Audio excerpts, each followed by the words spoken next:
In what should be a surprise to absolutely nobody, Caitlin Clark has been named most valuable player. Puerto Rico got into the World Cup. Wow. But Caitlin Clark got named most valuable player. Take a look at that intensity. 3 a.m., completely drained, hardly able to think straight, yet still hitting records just because the news dropped. That's the level of buzz Caitlin Clark's MVP when is creating throughout the basketball world right now. And what really elevates this moment? This wasn't just another MVP title. It came at an international tournament where she stepped in after an 8-month break, going head-to-head with the world's top guards, and still managed to take over every major stat that counted. It was obviously going to Caitlin Clark. And there's no ifs, ands, or buts. Like, there's no real question about that. Like, over the 5 games, she was the best player. When you accumulate the stats, is what it comes out to. There's not much of an argument otherwise. And if you want to say, oh, she was the MVP because Kalia Copper sat a game out. Like, that's a fact. But, if you guys agree, Caitlin Clark. Let's take a closer look at what she actually achieved, because the stats paint a picture even the harshest critics can't deny. Caitlin Clark led Team USA in total scoring over all 5 games. She also topped the entire tournament in assists per game while posting the highest efficiency rating on the roster. On top of that, she was the only player on the team to rank the top 3 for both scoring and assists at the same time. That's not just a solid showing. That's total offensive control across multiple areas of the game. Sure, Kelsey Plum had her standout moments, and Paige Bucher showed glimpses of her talent. But when you step back and evaluate the full 5-game stretch, looking at consistency and overall influence, there really wasn't much of a debate. The difference was so obvious that it sparked reactions at 3 o'clock in the morning. The result felt that clear.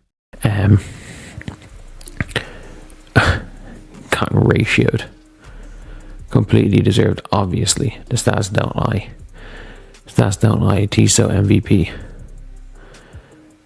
Oh my god, I can't wait to see the Caitlin Clark haters. And by the way, do you guys know who won the MVP vote? I think it was Amani McGee Stafford. I think Angel Reese won it in the end, and it was Angel because of the bots. I think it was Angel, Amani McGee Stafford, Caitlin Clark. So no. Here's where things take an interesting turn. The MVP fan vote didn't exactly match the media's decision. From what's being discussed, Angel Reese ended up winning the fan vote, likely fueled by coordinated social media pushes, and possibly even bot activity. Amy McGee Stafford reportedly finished second, while Caitlin Clark, despite having the strongest statistical case by nearly every metric, placed third among fans. This creates a pretty striking contrast. The media members, who followed every possession, analyzed the numbers, and judged performance closely, gave Clark the award unanimously. Meanwhile, a large portion of online fans supported someone who wasn't even part of the tournament. That gap highlights something deeper about how different parts of the WNBA audience evaluate players. And it's not always based purely on what happens on the court. Many people gotta be like, there's both ends. Well, yes, but they won every game. They won by an average of like 40 points. So, no. Like, individual defense does not matter when you're winning by an average of 40 points. But the best in the world, I wouldn't say that, to be honest. The best in the world, it's hard to argue over AJ right now. A bit less of the old Caitlin Clark hater situation. Now, let's tackle the defense argument, because it always comes up. Some critics will say an MVP should reflect two-way performance, and that Caitlin Clark's defensive limitations should have taken her out of the running. But in this particular situation, that argument doesn't really hold. Team USA didn't just win. They dominated every game with an average margin of around 40 points. When victories are that one-sided, individual defensive matchups don't really decide the outcome. The games were never close enough for defensive stops to become the difference maker. What actually mattered was offensive production, playmaking, and the ability to build massive leads early. And in all three areas, Clark stood above everyone else on the roster. On top of that, if you go back and watch the final game closely, Clark was actually one of the more effective defensive guards on the floor that day. She wasn't getting exposed or targeted. She held her ground well. The idea that she can't defend feels outdated, especially considering she was coming off an 8-month break and clearly putting work on her conditioning and lateral quickness. It was never really in doubt. I think there's a reason why I took an hour nap and woke up now, because I knew she was going to be named MVP. I knew she was going to be named MVP. So, who was the All-Star 5? I'll be interested to see who the All-Star 5 was. Obviously, Caitlin getting named MVP is kind of cool. Okay, so they gave her the MVP trophy. I'm surprised they didn't name the full All-Star 5. Or did they? No, they haven't named the All-Star 5. So my guess, I don't know. I actually don't know, because they're going to put 2 Americans in it. Let's look at what this MVP really means beyond just the trophy itself. Caitlin Clark stepped away from competitive basketball for 8 months, which is a long time. That kind of break usually leads to rust, lost conditioning, off timing, disrupted shooting rhythm, and weaker on-court chemistry. Most players need weeks, sometimes longer, to get back into form. But Clark didn't ease her way back. She returned and instantly looked like the best player in an international tournament. In fact, she appeared quicker than she did toward the end of the WNBA season. Her movement looked smoother and more controlled, and there was a clear physical transformation. She leaned out during the break, and that seems to have boosted both her lateral quickness and stamina. If you compare it to her earlier WNBA performances, especially when injuries started stacking up, she looked noticeably slower, even on nights she was technically healthy. Now, she looks fully refreshed, back to her natural pace and rhythm. That doesn't just happen randomly. It points to a deliberate, disciplined training plan. During her time off, this MVP is proof that the break worked exactly as intended. The recovery, the conditioning, the reset, it all paid off right away. And if she carries this form into the upcoming WNBA season, we could be seeing a completely elevated version of Clark, far removed from the one who ended last season, while clearly battling physical limitations. Okay if Kelsey Plum won MVP. I would have been okay if Plum won. Paige would have been a weird one. It probably could be Paige. I think coming into today, it probably was Caitlin Paige. And I'd say it was probably in that order, like Caitlin and Caitlin first, Paige second. And I do think Caitlin and Paige probably had a similar enough game. But like right now at 0 today. But Caitlin going and winning her MVP, coming immediately off a 8-month break. Was it 8? Yeah, an 8-month break playing basketball. That's big. That is big. And look, she looked healthy. She looked like she was moving well. She slimmed down a lot. Here's the part that really matters heading into the upcoming WNBA season.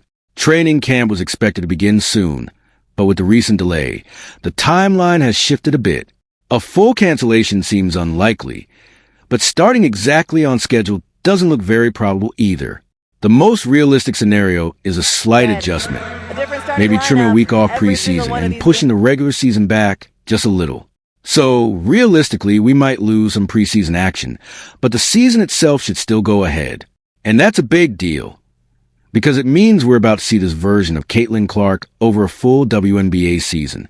The same player who just returned from an 8-month break and immediately won MVP is now stepping in at full speed against top-tier league competition. No lingering injury concerns, no questions about fitness, just pure performance. And yes, it's worth saying clearly, this might be the best guard in the league right now. Because when a player can step away for 8 months, come back cold, and still dominate an international tournament filled with elite talent, that goes beyond skill. That's a completely different level of player. Hopefully we get a season. The odds of there being a season is very high. The odds of there being a season that's not delayed, I don't know. I think they'll delay training camp, they'll delay preseason, because there's a 2-week gap between the start of preseason games and the start of the season. They'll just take away a week of preseason. We're at the stage where that's a near certainty, where that first week of preseason is not going to be happening. But getting to watch Caitlin Clark again is going to be big, and it's going to be big for a lot of us. It's going to be big.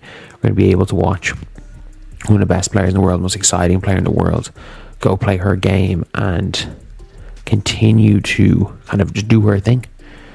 Now let's talk about the entertainment factor, because this is where Caitlin Clark truly separates herself from the rest of women's basketball right now. Modern basketball has leaned heavily into analytics. Teams chase efficiency, offenses become structured, and possessions can start to feel repetitive. The three-point era has made the game more productive, but in many ways, also more predictable. Watch enough games, and they begin to blend together. Then Clark steps on the floor, and suddenly, everything feels different. The game becomes unpredictable again. Any possession can turn into something special. A no-look pass from 30 feet that doesn't even seem possible. A deep three from the logo that shouldn't go in, but does. A drive through traffic where she creates angles no one else even sees. Those are the moments people tune in for. Not just the perfectly executed system play, but the flashes of brilliance that make you rewind and watch again. And throughout this tournament, those moments weren't rare. They were happening every single game. Passes that made you pause and ask, how did she even see that? Shots so outrageous, they almost made you laugh until they dropped through the net. That's the kind of impact that goes beyond numbers. And that's why this MVP means more than just an award. It shows that the most electrifying player in the game is also the most productive. Those two things don't always come together. But when they do, you're looking at a truly generational talent.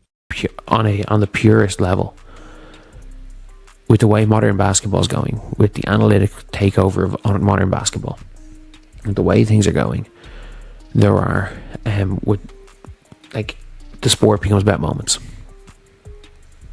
And for me, you're seeing Caitlin Clark just be able to what she does and how she does it, like that kind of brings that kind of the joy back into watching the sport in that regard.